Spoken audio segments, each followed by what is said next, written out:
শিক্ষার্থীদের কোটা সংস্কার আন্দোলনকে ঘিরে জাতিসংঘের কাছে বাংলাদেশের নিরাপত্তা বাহিনীর বিরুদ্ধে মানবাধিকার লঙ্ঘনের বিশ্বাসযোগ্য তথ্য প্রমাণ রয়েছে।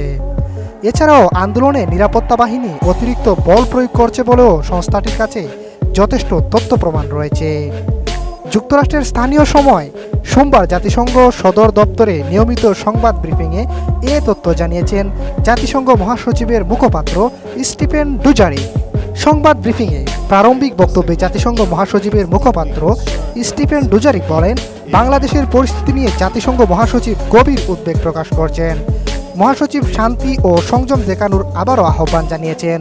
শিক্ষার্থীদের আন্দোলনকে কেন্দ্র করে হাজারো তরুণ এবং বিরোধী রাজনীতিবিদদের গণগ্রেপ্তারের বিষয়ে উদ্বেগ প্রকাশ করেছেন মহাসচিব।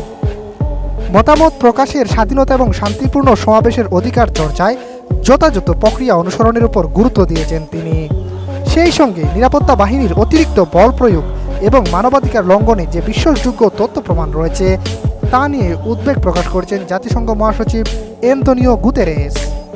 জাতিসংঘ মহাসচিবের মুখপাত্র সকল সহিংসতার দ্রুত স্বচ্ছ প্রক্রিয়ায় এবং নিরপেক্ষভাবে তদন্তের আবারও আহ্বান জানিয়েছেন।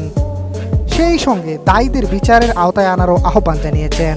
স্টিফেন ডুজারিক বলেন, জাতিসংঘ তার উদ্বেগ রাজধানী ঢাকায় এবং নিউ ইয়র্কে সংশ্লিষ্ট কর্তৃপক্ষের কাছে তুলে ধরেছে।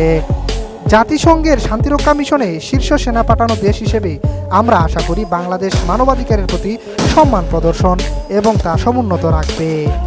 যদি বাংলাদেশ সরকার শান্তি শৃঙ্খলার পথে না হাঁটে তাহলে আইনানুগ এবং কার্যকারী পদক্ষেপ নেবে জাতিসংঘ।